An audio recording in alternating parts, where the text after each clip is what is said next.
வாழ்க வையகம், வாழ்க வையகம், வாழ்க வளமுடன். குருவே துணை. அனைவருக்கும் அன்பு வணக்கம். ஆசான் அருட்தந்தை வேதாத்ரி மகரிஷி அவர்களது ஞான களஞ்சிய கவிதைகள் படித்துக் கொண்டிருக்கிறோம். இன்று கவி எண் 225. ஆட்சிக்கு உகந்த ஆராய்ச்சி என்பது தலைப்பு.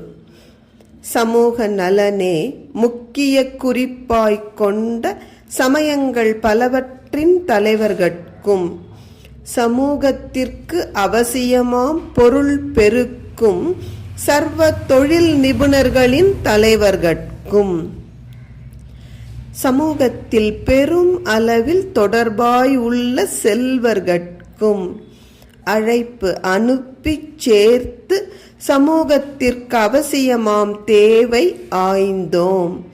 சகாக்கள் மனம் ஒப்பச் சில முடிவும் கண்டோம். எத்தனை அழகா அருட்தந்தை ஒரு ஆட்சி பொறுப்பு ஏற்பவர்கள் முதல்ல ஆராய்ச்சி செய்யணும்.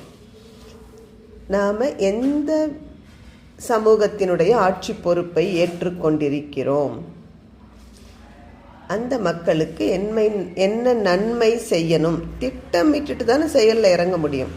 அதனால் அருட்தந்தை என்ன சொல்கிறார், அவருக்கு 2 இலாகா சுகாதாரம் பொருளாதாரம் அமைச்சர் பதவி கொடுத்தாச்சு.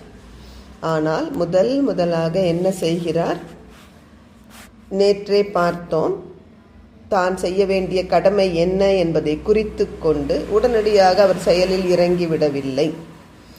இந்த சமூகத்தை உயர்த்துவதில் அக்கறை கொண்ட சமயத் தலைவர்கள், அவர்கள் இறை வழிபாட்டின் மூலமாக மக்கள் அறிவை உயர்த்தணும்னு முயற்சி செய்கிறாங்க இல்லையா, அந்த சமயத் தலைவர்களுக்கு அழைப்பு அனுப்பியாச்சு.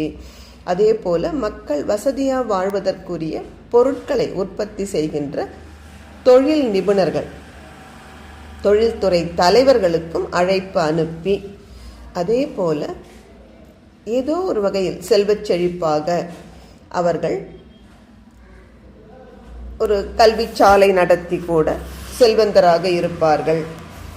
இப்படி ஏதோ ஒரு வகையில் செல்வந்தர்களானவர்கள் அதே சமயம் சமுதாய நலனில் அக்கறை கொண்டு எப்பொழுதும் சமூகத்தில் தொடர்பில் உள்ளவர்கள், அவர்களுக்கும் அழைப்பு அனுப்பி இவர்களையெல்லாம் ஒன்று சேர்த்து என்ன தேவை நம் சமூகத்திற்கு, நம் மக்களது வாழ்வு வளம் பெற என்ன தேவை என்பதை ஒன்று கூடி ஆராய்ந்தோம்.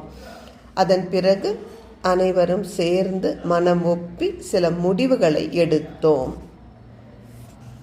என்று அருட்தந்தை சொல்கிறார். இனி அடுத்த கவிதை என்ன சொல்கிறது என பார்ப்போம். நன்றி. வாழ்க வளமுடன்.